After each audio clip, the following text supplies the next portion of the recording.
कहाँ मान लियो मेरे भैया, शांति जीवन बनाना बसार है। तू बन जा बने तो परमात्मा, मेरी आत्मा की मूक पुकार है। कहाँ मान लियो मेरे भैया, शांति जीवन बनाना बसार है। तू बन जा बने तो परमात्मा, मेरी आत्मा की मूक पुकार है। समय बड़ा अनमोल सजन, जो इधर फिरे तो उधर फिरे। कर नहीं पाया मूल्य सजन, जो समय गया न हाथ लगे। गुप्त शांति की यहाँ भरमार है, इनको समझे तो बेड़ा पार है। तू बन जा बने तो परमात्मा, मेरी आत्मा की मूक पुकार है। कहाँ मान लियो मेरे भैया, इस जीवन को सफल बनाए पुण्य योग से प्राप्त हुआ। बातों से नहीं काम सजन रे, कर्तव्य सामने खड़ा हुआ। सुख शांति का यही द्वार है, शिक्षा महाहितकार है। तू बन जा बने तो परमात्मा, मेरी आत्मा की मूक पुकार है। कहाँ मान लियो मेरे भैया। ध्यानाभ्यास के लिए कृपया अपने नेत्रों को बंद कर लीजिए। अपने शरीर का एहसास कीजिए। जीव केवल अपने शरीर का स्वामी है, अन्य किसी पदार्थ का वह स्वामी नहीं है।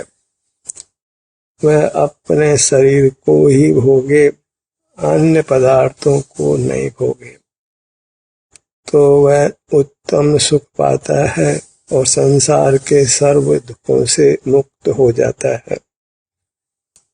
अपना शरीर सब जीवों को अनुभव में आता है, यह मेरा शरीर है। ऐसी प्रतीति सब जीवों को होती है, क्योंकि उसको अपने शरीर में सुख दुख का संवेदन होता है। इतना विशेष है कि इसके अमूर्त शरीर में मूर्त मिला हुआ है और उसको भी शरीर संज्ञा इंद्रिय ज्ञान से प्राप्त हो गई है। अगर नहीं देखें तो मूर्त शरीर भासित ही नहीं होता, केवल अपना अमूर्त शरीर का ही संवेदन होता है। इंद्रिय ज्ञान से ही जीव अपने शरीर के भोग से च्युत होता है, बाह्य पदार्थों से युक्त होता है और मोह कर्म के उदय से रागादिक दोष उत्पन्न होते हैं, जिससे वह आकुल व्याकुल रहता है।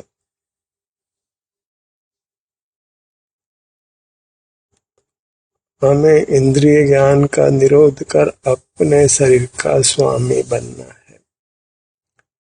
हमने अपने स्वामित्व को ही खोया है, अपने शरीर को ही खोया है। उसी के भोग से हम विरत रहते हैं। अपने शरीर का भोग ही उत्तम भोग है।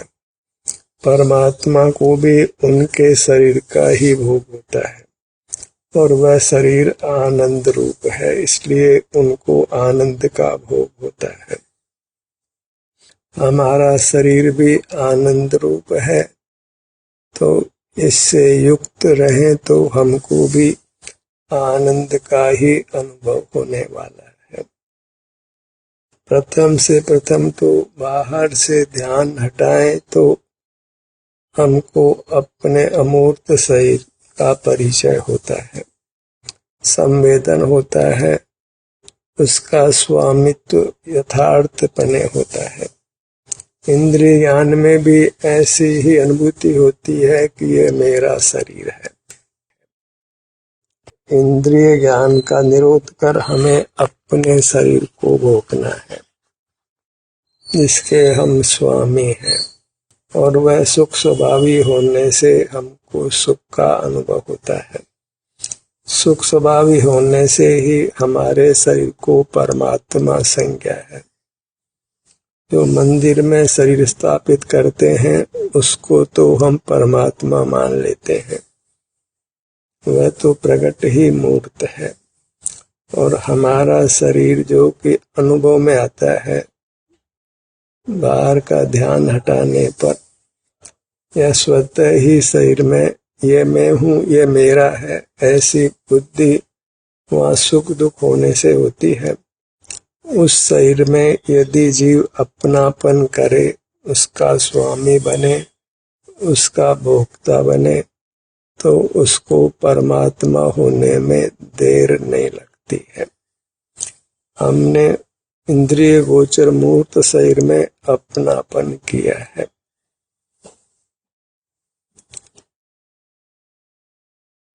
बाहर से ध्यान हटाएं या इंद्रिय ज्ञान का निरोध करें तो फिर शरीर में अपनापन करना योग्य है।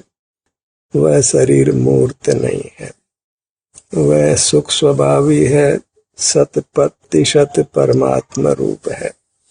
उस परमात्मा रूप शरीर के ही हम स्वामी हैं और उसके भोक्ता होते हैं, तो प्रकट परमात्मा हो जाते हैं। अब परमात्मा होने में देर नहीं करना है।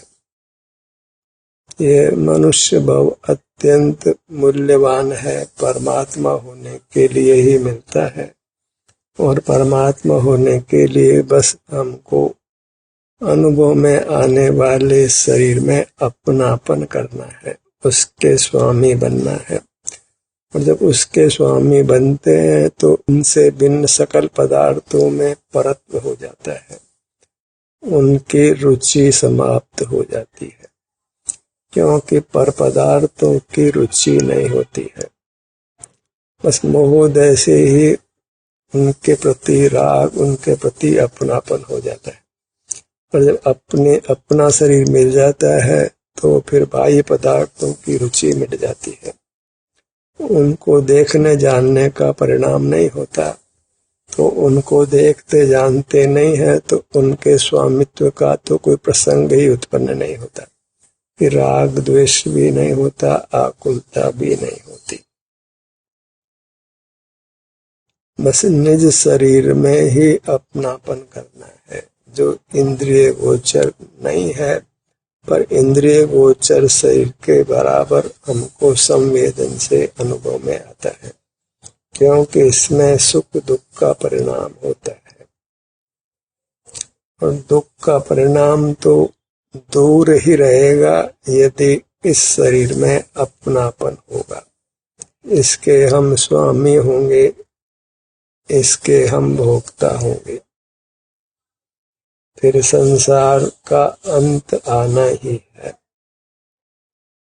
बस हमको अपने परमात्मा रूप शरीर के स्वामी बनना है, उससे ही हम परमात्मा हो जाते हैं। प्रथम स्वामित्व होता है, फिर स्वतः ही परमात्मा दशा प्रकट होती है। प्रथम से प्रथम अपने शरीर में अपनापन करिए, ये मैं हूँ, ये मेरा है। अन्य कोई पदार्थ मैं नहीं हूँ, मेरे नहीं है। अन्य पदार्थों में मैं हूँ ऐसी कल्पना होती भी नहीं है। बस इंद्रिय ज्ञान में ये मेरे हैं ऐसी कल्पना होती है। और इस मूर्त शरीर में कई फोटोग्राफ में भी ये जीव अपनापन कर लेता है। वह तभी करता है जब मूर्त शरीर में अपनापन करता है, और वह अपनापन भी तब तक करता है जब तक वह इंद्रियों का निरोध कर अनुभव में आने वाले शरीर में अपनापन नहीं करता है। इंद्रिय ज्ञान का निरोध करिए तो सिर से पैरों तक ये मेरा शरीर है, ये मैं हूँ, ऐसा सहज ही अपनापन होता है और सुख का अनुभव होता है तो यह शरीर सुख स्वभावी है। मैं सुख का धनी हूँ, और जो सुख का धनी है, सुख का भोगता है, वही परमात्मा है। परमात्मा होने के लिए बस शरीर का स्वामित्व करके अपने शरीर को भोगना है। जब शरीर में स्वामित्व करते हैं, शरीर को भोगते हैं, तो स्वतः ही यह सावधान हो जाता है कि यह शरीर सुख स्वभावी है। फिर कुछ भी पर पदार्थ जानने में नहीं आता है। और इतना ही नहीं, यह शरीर मेरा है, यह सुख स्वभावी है, अनुभव में यह विकल्प भी नहीं रहता है। फिर केवल सुख का ही अनुभव होता है, सुख ही होता है। तो इससे यह निर्धार भी हो जाता है कि मैं केवल सुख स्वभावी हूँ, अन्य कोई धर्म या गुण मुझ में नहीं है। और निसर्ग से ही जीव को सुख की ही कामना होती है। संसार में एक भी जीव ऐसा नहीं है जिसको सुख की कामना नहीं हो। सुख को ही सब भोगना चाहते हैं, सुख की ही सबको आकांक्षा होती है। तो जो सुख का परिणाम अपने में प्रति समय होता है, वही हमको ध्यान का ध्येय बनता है। ध्यान प्रति समय होता है तो उसका ध्येय भी प्रति समय होना चाहिए। एक सुख की अवस्था ही ऐसी है जो प्रति समय होती है, क्योंकि स्वभाव प्रति समय परिणमन करता है। एक समय भी हम सुख के परिणमन के बिना नहीं होते हैं, भले ही वह दुख रूप क्यों न हो। वह दुख भी सुख का ही दूसरा पहलू है। पर प्रति समय सुख या दुख होता है। शरीर में आराम या वेदना की स्थिति प्रति समय होती है। ध्यान का ध्येय निरंतर रहना चाहिए। कोई श्वास का ध्यान करने की बात करते हैं तो श्वास प्रति समय नहीं होता है, इसलिए वह ध्यान का यथार्थ ध्येय भी नहीं है। शरीर का हिलना डुलना वह भी प्रति समय नहीं होता है। ध्यान निरंतर करना है। प्रति समय ध्यान हो तो वह केवल अपने सुख के परिणाम का ही हो सकता है, क्योंकि हम सुख स्वभावी हैं और सुख परिणमन रूप है। प्रति समय जीव सुख की अवस्था जो सुख या दुख रूप है उसका अनुभव होता है। बहिर्मुखता में भी सुख या दुख अवश्य होता है, भले वह वैसे को इंद्रियज हो। स्वभाव कभी भी कूटस्थ नहीं होता है, प्रति समय उसका परिणाम होता है। और ध्यान चूंकि प्रति समय किया जाता है तो उसका ध्येय प्रति समय होना चाहिए। अपना विस्तार भी प्रति समय है और उसमें सुख या दुख की अवस्था भी प्रति समय है। तो हमें अपने शरीर को लक्ष्य में लेकर जो भी उसमें सुख दुख की अवस्था है उसको भोगना है, या स्वतः ही बाहर से ध्यान हटाने पर उसका भोग होता है। बाहर से ध्यान हटाना है तो स्वतः ही हम अपने अमूर्त शरीर पर होते हैं और उसमें जो भी आराम वेदना की स्थिति है उसका हमको अनुभव होता है। यद्यपि वहाँ यदि आत्म प्रदेशों में कुछ हलन चलन हो, श्वासोच्छ्वास हो, तो उसका भी अनुभव होता है, पर वह सदा नहीं होता है, प्रति समय नहीं है। इसलिए वह ध्यान का ध्येय नहीं हो सकता है। लोग भले ही कहते हैं कि जीव जन्म से मरण तक श्वास लेता है, पर वास्तव में वह प्रति समय नहीं लेता है। और हमको ध्यान प्रति समय चाहिए, सुख प्रति समय चाहिए, आश्रयभूत पदार्थ प्रति समय चाहिए। पेट का हिलना डुलना या कोई हृदय की धड़कन हो, अन्य कोई कंपन हो, सेंसेशन हो, सब तो वह प्रति समय नहीं होता है। प्रति समय सुख स्वभाव का ही परिणमन होता है। वह हमें बाहर से ध्यान हटाने पर स्वमेव अनुभव में आता है। जब शरीर में विशेष वेदना या विशेष सुख की स्थिति हो तो सहज ही बाहर से ध्यान हटकर उसका अनुभव होता है। वह अनुभव ही ध्यान का स्वरूप है, वही मोक्षदाता है। ये स्वानुभव से ही निर्णित होता है। इतनी चर्चा तभी समझ आ सकती है जब जीव बाहर से ध्यान हटाता है, अपनी मूर्त के सुख दुख के संवेदन रूप होता है, अपनी मूर्त का स्वामित्व होता है, तो सहज ही उसको समीचीन ज्ञान पैदा होता है। और समीचीन ज्ञान पैदा होने पर फिर सहज ही उसकी वृत्ति अपने शरीर के सुख दुख के संवेदन रूप होती है।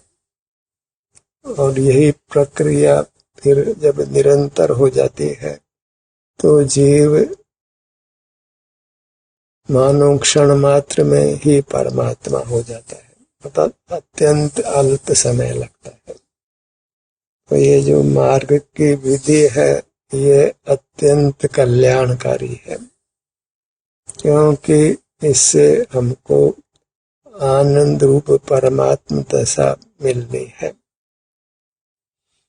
बाहर से ध्यान हटाइए, अपने शरीर पर आप आते हैं। अपने शरीर के विभिन्न भागों में आराम वेदना की स्थिति का अनुभव नियम से होता है, तो बस वह अनुभव करते हुए रहना है, क्योंकि अपनी मूर्त ही अनुभव में लेने योग्य है। जो पदार्थ अपने नहीं है वे भोगने योग्य नहीं है, उनको देखने जानने का भी हमको कोई अधिकार नहीं है।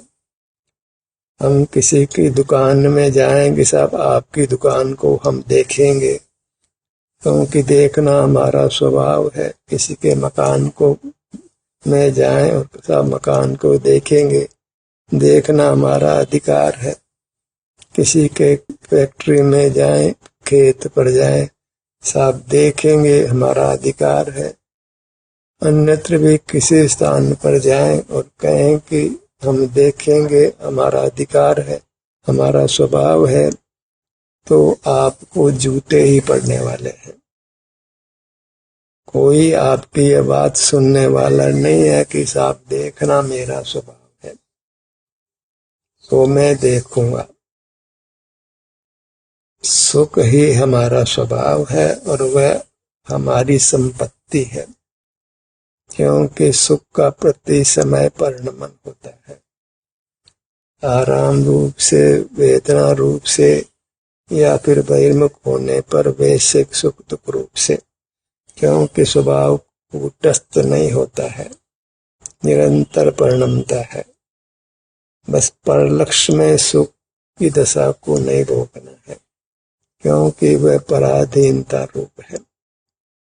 स्वाधीनता से अपने शरीर के सुख दुख का ही भोग होता है और उसी से हम स्वाधीन होते हैं, कर्मों से मुक्त होकर परमात्मा होते हैं। क्योंकि ध्यान का विस्तार नहीं है तो इसी बात की हमको पुनः पुनः पुनरावृत्ति करनी होती है। वह इसलिए कि इसके विपरीत बहुत सारा सावधान हमको बहिर्मुख रहने से हो जाता है।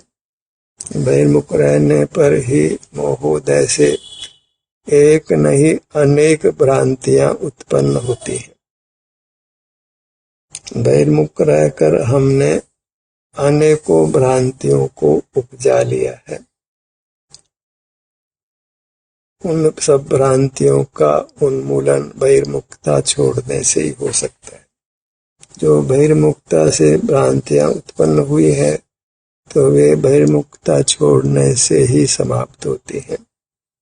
तो बहिर्मुखता में ही हमको बाह्य स्थित मूर्त पदार्थों का ज्ञान होता है। जब बहिर्मुखता बुरी है अर्थात मूर्त पदार्थों का देखना जानना बुरा है। कोई कहे कि देखना जानना मेरा स्वभाव है, तो वह अपने मिथ्यात्व को ही प्रकट करता है, उसी से वह नाना दुख भोगता है।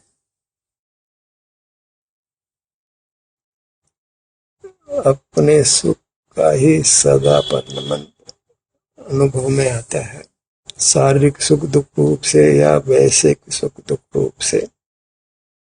और जीव की जो दिव्यता है वह उसके सुख स्वभाव से ही है। ज्ञान स्वभाव तो है ही नहीं, मूर्त इंद्रियों के संबंध से मूर्त मन मस्तिष्क के या शरीर के अन्य भाग के निमित्त से ही पदार्थों का ज्ञान होता है। वह पराधीन है, शुद्ध जीव को नहीं होता है। शुद्ध जीव सुख स्वभावी होने से, उसकी व्यक्तता होने से शुद्ध जीव को केवल सुख का अनुभव होता है। और हम भी जब बहिर्मुखता का निरोध करते हैं तो हमको भी केवल सुख का परिणाम ही होता है, वह शारीरिक सुख रूप हो या दुख रूप हो। और वह कदाचित दुख रूप भी है तो उसका अनुभव कर हम उस दुख से मुक्त हो जाते हैं। उस दुख की निवृत्ति के लिए यथासंभव कोई चिकित्सा नहीं करना चाहिए, क्योंकि चिकित्सा नाम पराधीनता का है, और जहाँ पराधीनता है वहाँ दुख है, बंधन है। प्रयास यही करना है कि अपने शरीर में जो भी कोई वेदना हो, क्षुधा त्रसा आदि की भी, सर्दी गर्मी आदि की भी, उसको हमने केवल भोग लेना है।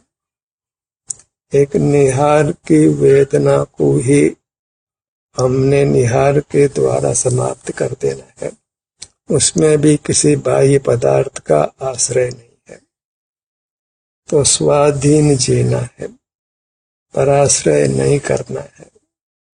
बार बार भोजन करना योग्य नहीं है, यदि संभव हो तो भोजन बिल्कुल नहीं करना है।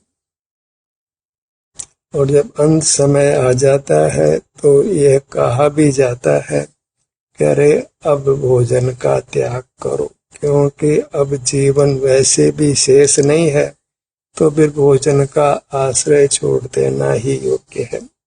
जो भी क्षुधा त्रसा है उसको सहन करने का प्रयास करिए, और जो क्षुधा त्रसा को सहन कर ही प्राणों का त्याग करता है तो समाधि मरण कहलाता है, क्योंकि उसमें वह बहिर्मुखता को ही छोड़ता है, भोजन आदि को विषय नहीं बनाता है, तो वीतरागता के साथ प्राणों को त्याग कर उत्तम गति को प्राप्त होता है। तो भोजन का त्याग भी योग्य ही है, क्योंकि भोजन परद्रव्य है, भोजन से जीवन होता है। ऐसा नियम बनाए तो मोक्ष में भी भोजन करना होगा। अनंत काल बीते, अनंत काल भी फिर जीव भोजन बिल्कुल नहीं करता है, किसी बाह्य पदार्थ का आश्रय नहीं करता है, वही शुद्ध जीव का स्वरूप है। बाह्य पदार्थों को जानना ही बाह्य पदार्थों का आश्रय करना है। तो परमात्मा किसी बाह्य पदार्थ को नहीं जानते हैं, यह आप्त का परमात्मा का, हमारे आदर्श का यथार्थ स्वरूप है। यह हमको युक्ति और अनुभव से निर्णित करना है, क्योंकि जब भी हम बाह्य पदार्थों को नहीं जानते हैं तो हमको सुख का अनुभव होता है। हम बाह्य पदार्थों को नहीं जाने ये संभव है, और यदि वह स्वभाव होता तो हम बाह्य पदार्थों के जानने को रोक भी नहीं सकते थे, क्योंकि स्वभाव को रोका नहीं जा सकता है। जैसे सुख का परिणाम प्रति समय होता है, शारीरिक सुख दुख रूप से या वैश्विक सुख दुख रूप से, उसको जीव कदापि रोक नहीं सकता है। स्वभाव के परिणमन को रोका नहीं जा सकता है।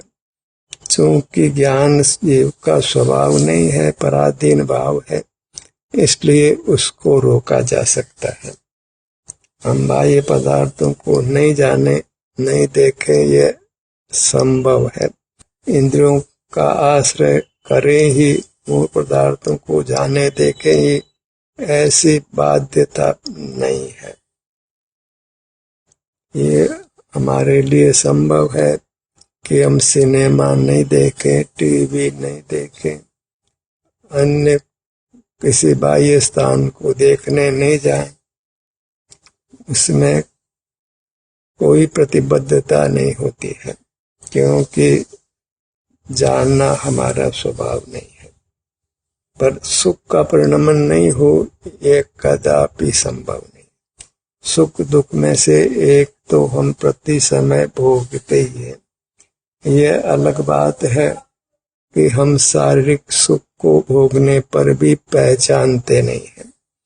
शरीर में जो वेदना रहित स्थिति होती है, वही यथार्थ सुख की स्थिति है। उसको हम नहीं पहचानते तो उसको नहीं भोगते, और बाह्य पदार्थों को जान जान कर होने वाले विषय सुख को भोगते हैं।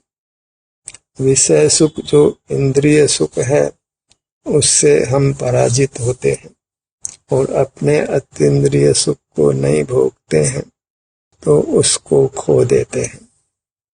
विषय सुख इंद्रिय सुख को ही नष्ट करता है, और विषय सुख इंद्रिय ज्ञान से मन पदार्थों के जानने से होता है। तो सार यही है कि पदार्थों का जानना ही हमारे सुख को नष्ट करता है, और जो सुख को नष्ट करे वह हमारा स्वभाव कैसे हो सकता है। यह हमको अनुभव से निर्णित करना है। कोई क्या कहता है, कोई क्या कहेगा, ये सब लोक संज्ञा है। उससे यदि हम पीड़ित हैं तो कभी मोक्ष मार्ग को नहीं पा सकते। जो लोक से भयग्रस्त है, लोक संज्ञा से पीड़ित है, वह यथार्थ मार्ग को स्वीकार नहीं कर सकता है। हमें लोक विजेता होना है। यानी लोक क्या कहता है उसको न तो जानना है, न उसका कोई भय ही करना है। मोक्ष मार्ग पर निर्भय होकर चलना है, तभी हम अपने स्वाधीन सुख को भोग सकते हैं। अपने अमूर्त सही को पहचान कर, उस पहचान से ही जो अतीन्द्रिय सुख का अनुभव होता है, वीतराग अवस्था का अनुभव होता है, शारीरिक सुख दुख का अनुभव होता है, वही यथार्थतया मोक्ष का मार्ग है, जिससे जीव शारीरिक दुख से भी मुक्त होता है। फिर अनंत काल उसके अमूर्त शरीर में स्वतः ही सुख का ही संवेदन होता है, क्योंकि वह उसका स्वाधीन स्वभाव है, जो पराधीनता छोड़ने पर व्यक्त हो जाता है। और पराधीनता सिर्फ ज्ञान की है। ज्ञान को छोड़ने पर फिर जीव सदा काल परमात्मा होकर ही रहता है। ध्यान का सत्र यहीं समाप्त होता है।